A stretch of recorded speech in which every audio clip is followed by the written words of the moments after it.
الحمد لله نحمده ونستعينه ونستغفره ونؤمن به ونتوكل عليه ونعوذ بالله من شرور أنفسنا ومن سيئات أعمالنا من يهده الله فلا مضل له ومن يضلله فلا هادي له ونشهد أن لا إله إلا الله وحده لا شريك له ونشهد أن سيدنا ومولانا محمدا عبده ورسوله صلى الله تعالى عليه وعلى آله وأصحابه وبارك وسلم تسليما كثيرا كثيرا أما بعد فأعوذ بالله من الشيطان الرجيم بسم الله الرحمن الرحيم وما هذه الحياة الدنيا إلا لهو ولعب وإن الدار الآخرة لهي الحيوان لو كانوا يعلمون صدق الله مولانا العظيم وصدق رسوله النبي الكريم ونحن على ذلك من الشاهدين والشاكرين سبحانك لا علم لنا إلا ما علمتنا إنك أنت العليم الحكيم আল্লাহ পাক পরওয়ারদিগারে আলমের অনন্ত অসীম ইহসান ও দয়া ফজল ও করম, তিনি আমাদেরকে আজ পর্যন্ত হায়াতে রেখেছেন, শারীরিক মানসিকভাবে সুস্থ রেখেছেন, মন মগজ দিল দিমাগ ভালো রেখেছেন। জুমার নামাজ আদায়ের উদ্দেশ্যে আগে আগে মসজিদে আসার তৌফিক দিয়েছেন, কিছু দিনই কথা বলা শোনার সুযোগ দিয়েছেন।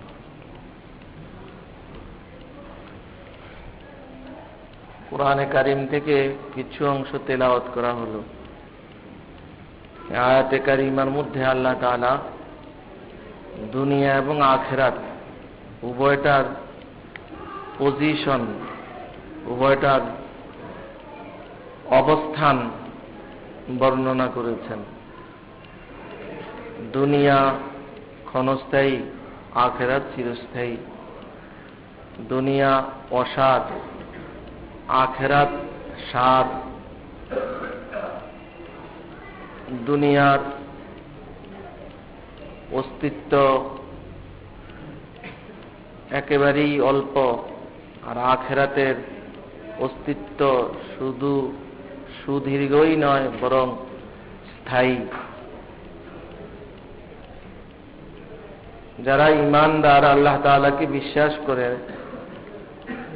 মুসলমান, তাদের সামনে এই হাকিকতটা, দুনিয়া এবং আখিরাতের এই যে একটা ব্যবধান, এই ব্যবধানটা তাদের কাছে সুস্পষ্ট থাকতে হবে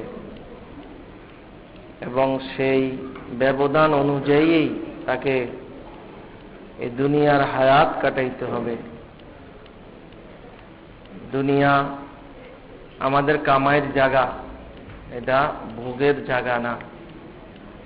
দুনিয়া আমাদের থাকার জায়গা, কিন্তু চিরস্থায়ী না।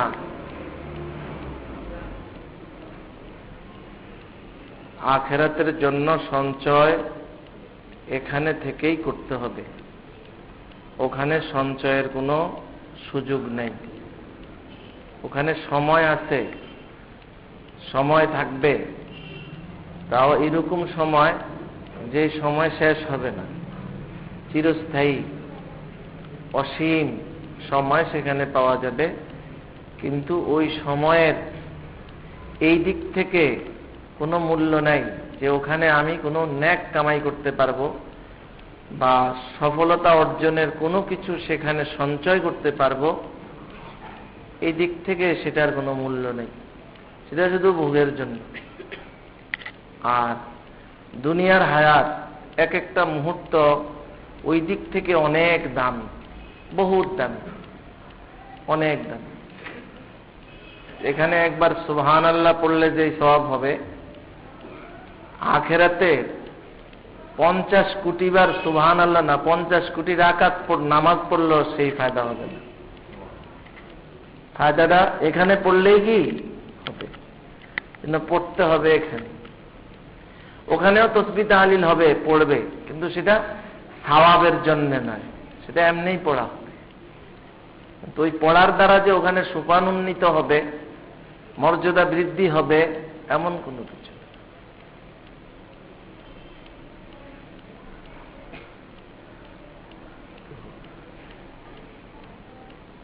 দুইটা দুই ধরনের, এই বিষয়টা ভালোভাবে আমাদের বুঝার প্রয়োজন। দুনিয়া ক্ষণস্থায়ী, কিন্তু সঞ্চয় করার জন্য এটাই আমার জন্য মোক্ষম সময়, এবং এটাই আমার সঞ্চয়ের সময়, কিন্তু ক্ষণস্থায়ী। আর ওটা চিরস্থায়ী, কিন্তু ভোগের জন্য। কিসের জন্য না? সঞ্চয়ের জন্য। দুনিয়াতে একটা মানুষ ভালো কাজ করলে দুনিয়াতেও প্রতিদান পায়, আর আখেরাতেও কি পায়। আর আখেরাতে ভালো কাজ করলে আখেরাতেও প্রতিদান নাই, আর ওই প্রতিদানের ফলাফল দুনিয়াতে কিছু আসবে তাও না, কিন্তু সেটা চিরস্থায়ী। কারণ ওটাকে বানাই নাই এই ক্যাপাসিটি দিয়া যে ওখানে আমল করলে বৃদ্ধি হবে, আমলটা সংরক্ষিত হবে, আমলটা আমার জন্য ফলদায়ক হবে, ওইভাবে ওটাকে বানাইনি। আর দুনিয়াটাকে বানাইছে এইভাবে, যদিও এখানে অনেক দুঃখ আছে, কষ্ট আছে, সবকিছু আছে, এই সবকিছুর ভিতর দিয়ে এটাকে বানাইছে এইভাবে করলেই অনেক ফায়দা, দুনিয়াতেও ফায়দা, আখিরাতেও। মান আমিলা সালিহাম মিন যাকারিন আও উনসা ওয়া হুয়া মুমিন ফালানুহইয়ান্নাহু হায়াতান তাইয়্যিবা ওয়া লানাজজিয়ান্নাহুম আজরাহুম বিআহসানি মা কানু ইয়ামালুন। আল্লাহ পাকের ওয়াদা কি? দুনিয়াতে ইমানদার হবে, নেক আমলকারী, নেক আমলদার হবে। ইমানদার আর আমলদার নাকি? ইমানদার হবে আর নেক আমল করনেওয়ালা হবে। আল্লাহ পাকের ওয়াদা, দুনিয়াতে তাকে আমি আরামদায়ক, দুনিয়াতে আমি তাকে খুশগওয়ার মজাদার জীবন আমি তাকে দুনিয়াতে দেব, আর আখেরাতে তো এর চেয়ে আরো অনেক উত্তম প্রতিদান তার জন্য রাখা থাকবে। রাখা আল্লাহ পাকের ওয়াদা।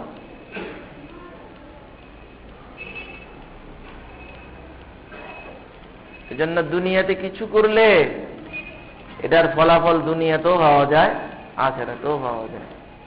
ফলাফলের অনেক প্রকার আছে। বিপদ আপদ কাটে, মানুষের ভিতরে মহব্বত বাড়ে, মানুষ মহব্বত করে। কোটি টাকা দিয়ে যেটা অর্জন করা যায় না, এখন আমলদার মানুষের প্রতি মানুষের অন্তরের মধ্যে এমনিই ভালোবাসা সৃষ্টি হইতে থাকে, আল্লাহ সৃষ্টি করে দেন। এটাও তার দুনিয়ার হায়াতের মধ্যে বহুত বড় একটা আরামের সামান, কিন্তু বহুত বড় শান্তির বিষয় দুনিয়ার মধ্যে, যে মানুষ তাকে মহব্বত করে, মানুষ তাকে ভালোবাসে। এই মানুষের দিলেই ভালোবাসা আল্লাহ পাক সৃষ্টি করে দিয়েছেন, কিসের বদলতে?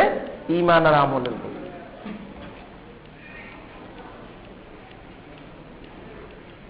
আরো অনেক রকমের দুনিয়ার ফায়দা আছে। আখিরাতের ফায়দা তো জান্নাত দিবে, জান্নাতে আল্লাহ পাকের দিদার নসিব হবে, সবকিছু সেখানে আছে। কিন্তু এটা কোন আমলের উপরে কথা? মৃত্যুর আগে, দুনিয়াতে থাকা অবস্থায়। কিন্তু এই দুনিয়ার অবস্থাটা ক্ষণস্থায়ী, আমার হায়াতটা ক্ষণস্থায়ী। আমার হায়াত তো ক্ষণস্থায়ী হইব, দুনিয়াতেই তো ক্ষণস্থায়ী, কিয়ামতে এসে শেষ হয়ে যাবে না সব। আমার হায়াতটা তো ক্ষণস্থায়ী, দুনিয়াটাও ক্ষণস্থায়ী, সব জিনিস ক্ষণস্থায়ী। একটা গাছ তাকাই, এটাও ক্ষণস্থায়ী। একটা গাছ কি 10,000 বছর বাঁচবে নাকি? একটা গরু, সেটাও ক্ষণস্থায়ী। যে কোনো জিনিসের দিকে তাকাই, সবটারই অবস্থা ক্ষণস্থায়ী আর ক্ষণস্থায়ী। যত মজবুত বিল্ডিংই তৈরি করা হোক না কেন, যত মজবুত ভাবে তৈরি করা হোক না কেন, কয় বছর না 1 বছর, 1000 বছর, 500 বছর, 1000 বছর, 2000 বছর, এরপর এটা থাকবে না, ধ্বংস হয়ে যাবে। এমন এটা দুনিয়ার অবস্থা।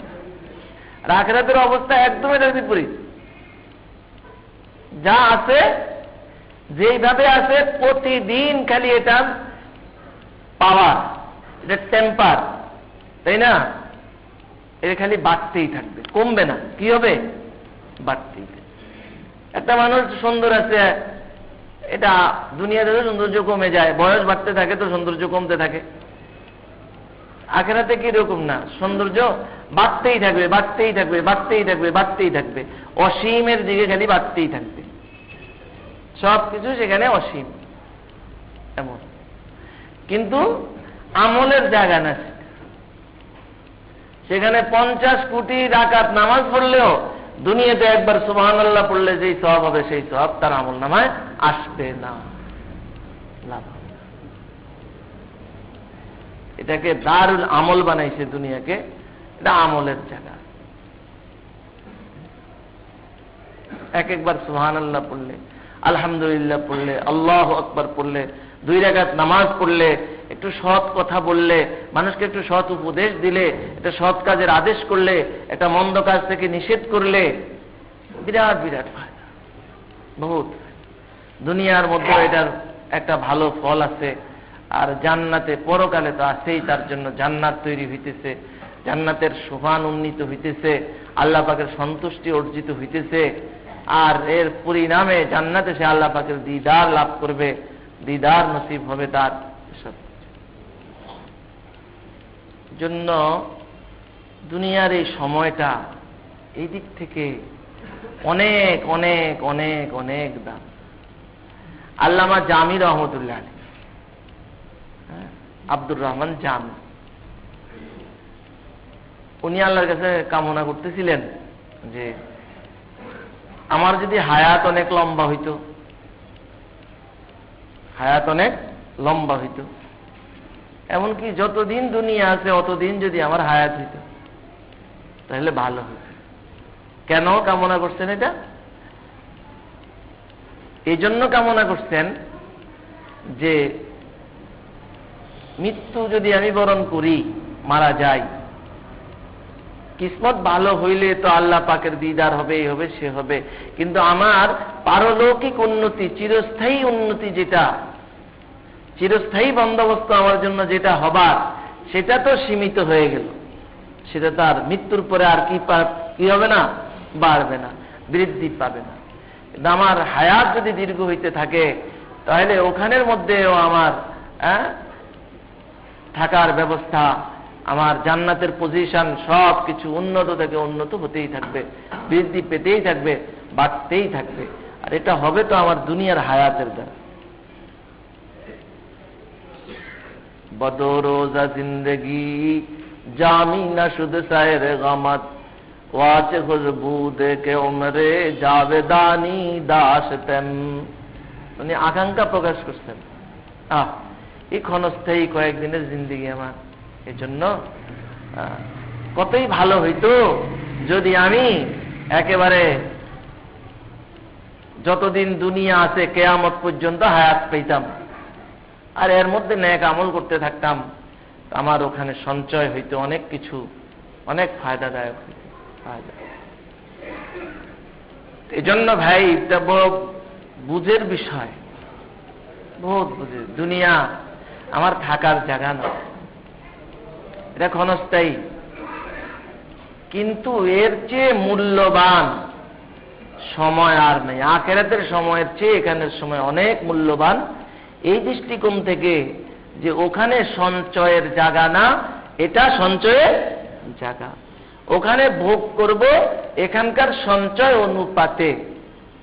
এখানে যদি আমার সঞ্চয়ে গুনাহ থাকে, পাপ থাকে, আমার সঞ্চয়ে যদি জাহান্নামের উপকরণ থাকে, তাহলে আমার তো জাহান্নামই ভোগ করতে হবে সেখানে। আর যদি জান্নাতের উপকরণ থাকে আমার সঞ্চয়ে, জান্নাতের পাথেও থাকে, তাহলে সেখানে জান্নাত পাব। তবে এই সঞ্চয়টা এখানেই হবে, ওখানে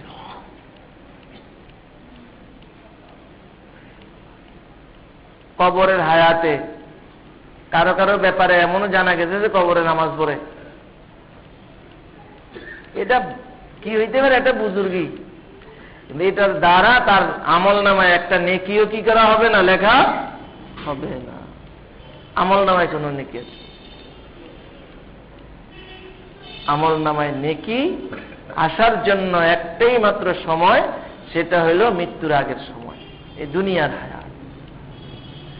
আবার এটাকে যায় ঝামেলা এটা সেটা দিয়ে আল্লাহ পাক ঘিরে রাখছে। এই সবের ভিতর দিয়েই আমাকে আমল করে দিতে। আর এটা সহজ, মুশকিল কিছু না। কিন্তু কখন? যদি নাকি আমার সামনে আখিরাতের ফিকিরটা বড় থাকে। আখিরাতের ফিকির কি থাকে? বড় থাকে। তাহলে কোনো ব্যাপারই না, এটা কোনো বিষয় না, তাই না? বিষয়। হজের সফরে আমরা আসার সময় সাধারণত বিমানের, আমরা সৌদি বিমানে আসছি, ইয়া থেকে 30 কেজি বা 35 কেজি মাল আনতে পারবে লাগেজে, আর সাথে করে অল্প কিছু 8-10 কেজি। তখন যত সাথী ছিল বেশিরভাগ ঢাকার মানুষ, আর শহরই, টাকা পয়সা অনেক ধনী, এর জন্য ওটা, ওর জন্য ওটা, এই সেই পানি খেজুর সব মিলে প্রচুর সামান। কত বলা হয়েছে যে কম করে নেন, কম করে নেন, গাল আর খালি লইতেই আছে, খালি লইতেই আছে নিচে। বাকি শেষ পর্যন্ত আল্লাহ পাক সহজ করে দিতে, আসার সময় তেমন কোনো সমস্যা হয় না, সবকিছু নিয়ে আসতে পারে। এমন এমন মানুষ যে বাড়িতে এই 2 কেজিও নিয়ে যেতে চান, তার কামলা আছে, মানুষ আছে, ওরা করে। 16 কেজি খেজুর নিজের লগে লইতে ব্যাগে, তাই না? ব্যাগ একটা এনে লইয়া কাঁধের মধ্যে ঝুলে। এটা অনেক কষ্ট, কিন্তু বিমানে এই কাউন্টার থেকে বিমান পর্যন্ত পৌঁছতে এটা কান্দে করে নিতে হইব না, এরকম। আমি নিজে বললাম যে এইটা আপনি কাঁধে লইছেন, এত কষ্ট এটা, কারণ লাগেজের ওজন তো এমনি বেশি হয়ে গেছে আগে। এরপরে কইতে আছে এই একাধবারই তো, এরকম প্রায়োজনেই এই মুশকিল নেই। এখানে সে 2 কেজিও না, কেউ তাকে 1 কেজি দিলেও সে নিতে রাজি হবে না, কিন্তু সব কিছু করছে। কারণ তার এই সফরের অবস্থার থেকে সে বাড়িতে আসলে যে আত্মীয় স্বজন আসবে, এইজন সেজন তার আপনজন আসবে, তাদেরকে সে যে এটা বিতরণ করবে, আর এর দ্বারা সে যে আনন্দ পাবে, তারা খুশি হবে, এটা তার কাছে বড় ছিল। এটা তার কাছে বড় থাকার কারণে ওই বিষয়গুলো একদম ক্ষুদ্র, ছোট, কষ্ট বলেই মনে হয় না। জায়গা নাই, তারপরেও এটা একটু ঢুকে লইতেছে, এই করতেছে, এই করতেছে, এমন তেমন বহু কিছু। কেন? এই যে কষ্টটা, এখন সে সফরি হালাতে আছে, এটা একটা ক্ষণস্থায়ী সময়, ক্ষণস্থায়ী অবস্থা। তার সামনে সে বাড়িতে পৌঁছবে, আত্মীয় স্বজন আসবে, সে আসবে, এটা তার একটা সুখের জায়গা, আনন্দের জায়গা, আনন্দের মুহূর্ত। ওটা তার কাছে বড়, এটা তার কাছে ছোট। এই জন্য এই কষ্টটা তার কাছে কষ্ট বলে মনে হয় না, সে কিন্তু আনন্দেই সব কিছু করছে। একদম ঠিক তদ্রুপ আমাদের কাছে যদি আখিরাতের ফিকিরটা বড় থাকে, আখিরাতের ফিকির বড় থাকে, আমি তো বলতে পারি কোনো আমল এমন নাই যে আমলটা আমাদের থেকে ছুটতে পারে। কত ফাঁক, কত জায়গা, কত সুযোগ, কত সময়, তখন দেখা যাবে অভাব নেই, তার সময়ের অভাব নেই, অনেক কিছু করা যায়। সুবহানাল্লাহ বলারও সময় আছে, আল্লাহু আকবার বলারও সুযোগ আছে, তাই না? আলহামদুলিল্লাহ বলারও সুযোগ আছে, ইসরাক পড়ারও সুযোগ মিলে, তাহাজ্জুদ পড়ারও সুযোগ মিলে, আউয়াবিন পড়ারও সুযোগ মিলে। অনেক ঝামেলা আছে, সবকিছু আছে, থাকুক না সবকিছু, সবকিছুর ভিতর দিয়েও সবকিছু আছে,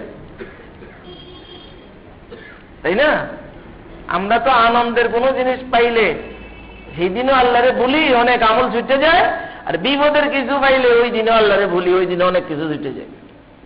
এই ঝামেলা করতে পারি না, ওই ঝামেলা করতে পারি না, আসলে কিছু না। আসল মূল কারণ হইল আখিরাতের ফিকিরটা আমাদের কাছে ছোট, ক্ষুদ্র। আর দুনিয়ার এই ক্ষণস্থায়ী জিন্দিগির ফিকিরটা, এখানকার আমোদ ফুর্তিটা, এখানকার আরাম আয়েশটা আমাদের কাছে বড়। আর ওটা যে চিরস্থায়ী, ওটাই যে আসল হায়াত, ওটাই যে আসল জিন্দেগি। সুখের হইলে ওটাই যে সুখ, দুঃখের হইলে ওটাই যে প্রকৃত দুঃখ।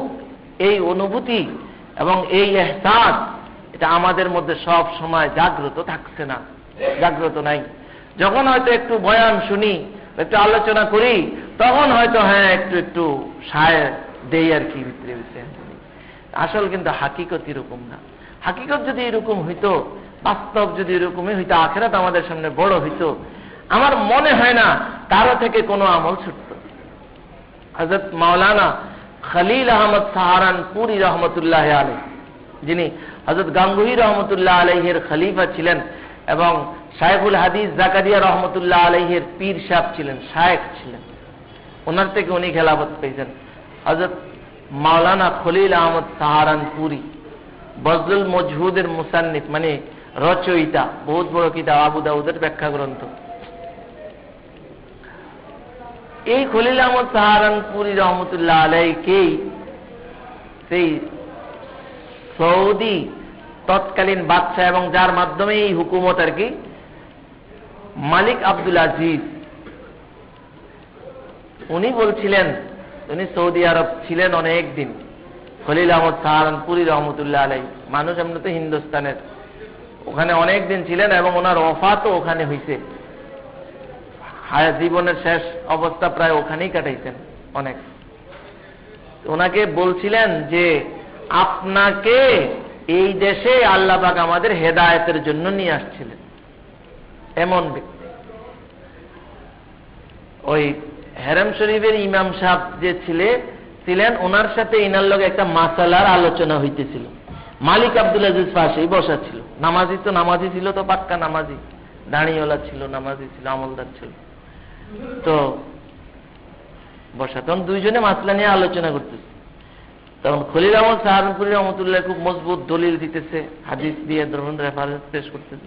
তো ইমাম সাহেব ওটা মানতেছে না। মালিক আব্দুল আজিজ বিষয়টা শুনছে মানে উনি কাছেই তো বসা, সাথে সাথে ওই ইমাম সাহেবকে ধমক দিচ্ছে, আপনি ওনারটা মানেন না কেন? কথা যখন সত্য হিসাবে দলিল প্রমাণ দিয়ে প্রমাণিত হবে, আপনি সেটা মানেন না কেন? মানেন, ওটাই তো সত্য মনে হইতেছে।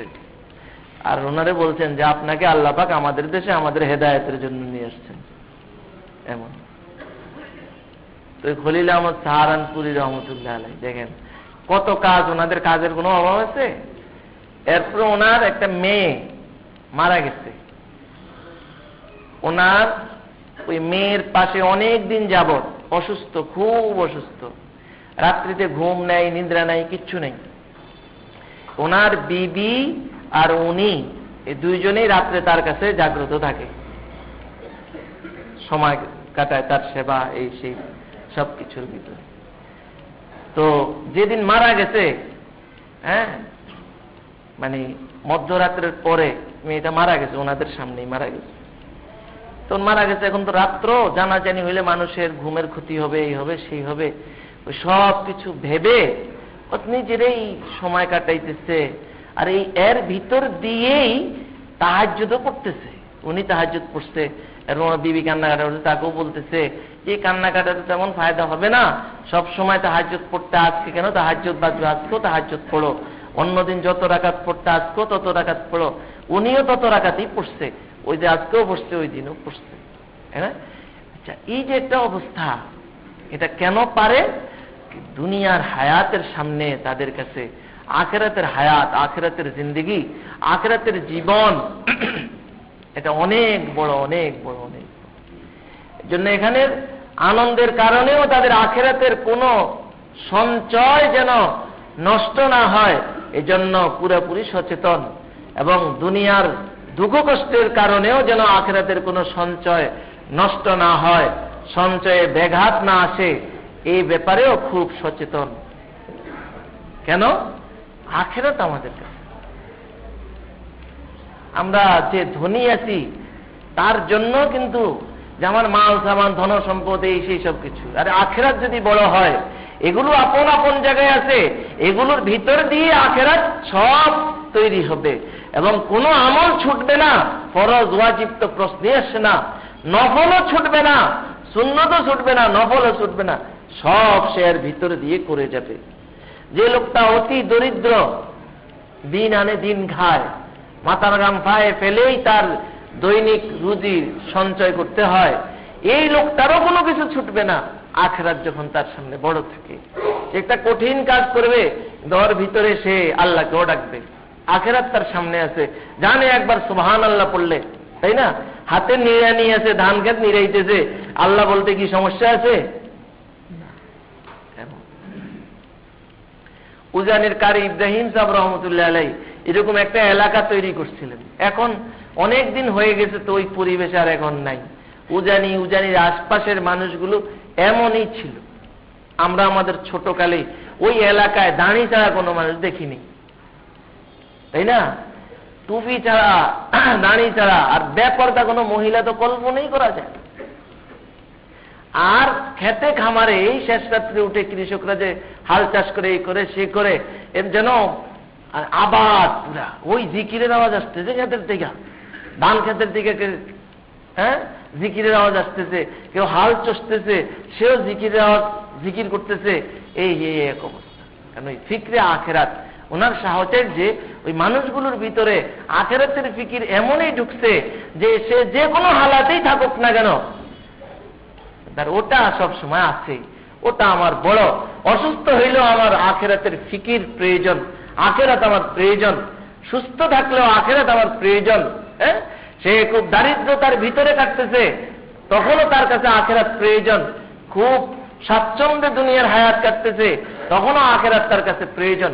ওটাই তার টার্গেট, ওটাই তার চিরস্থায়ী বন্দোবস্ত, চিরস্থায়ী ব্যবস্থাপনা সেখানেই হবে।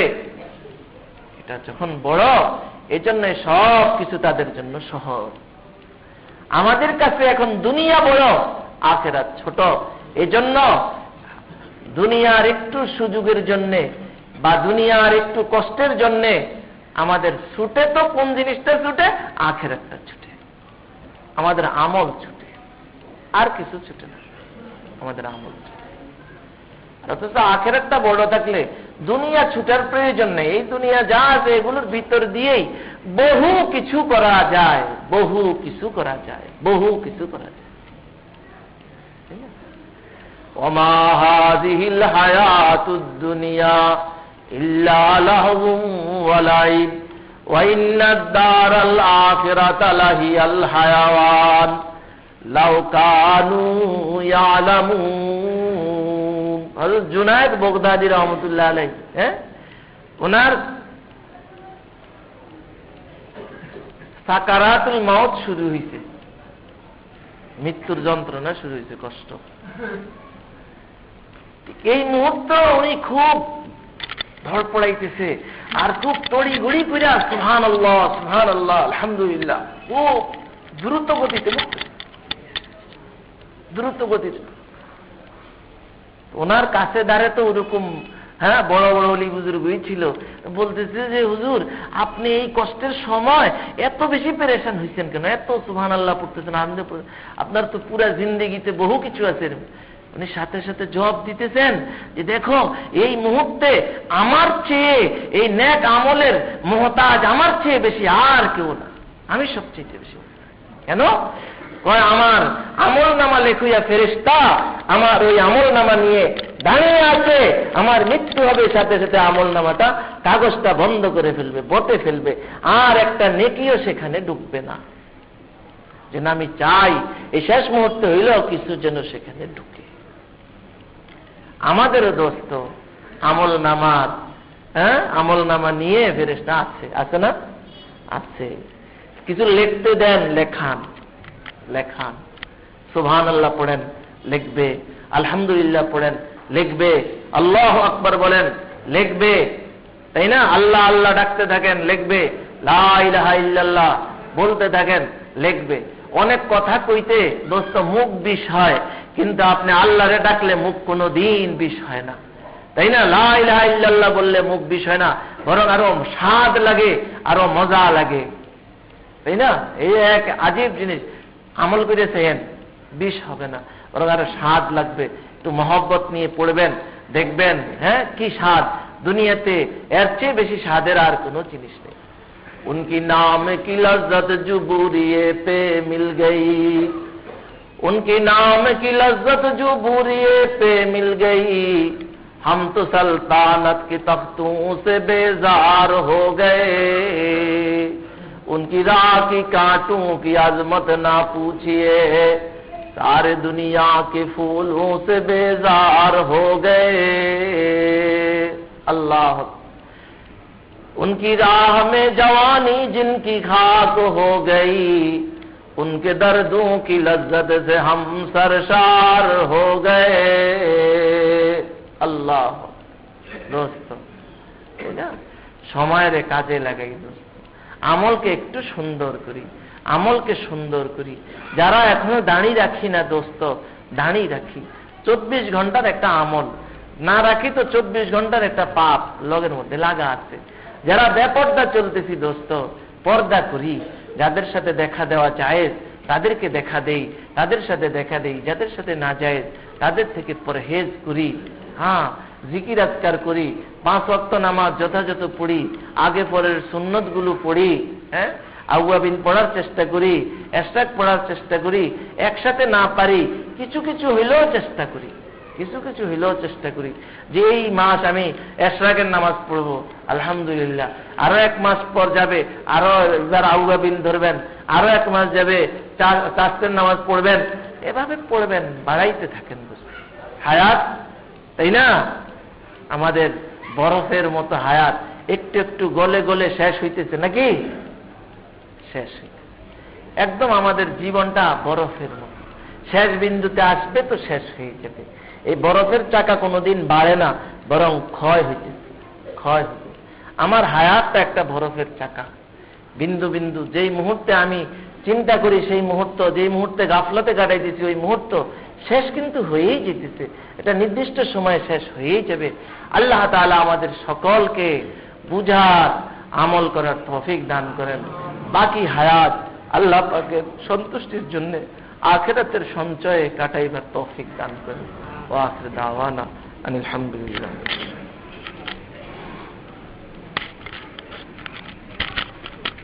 যারা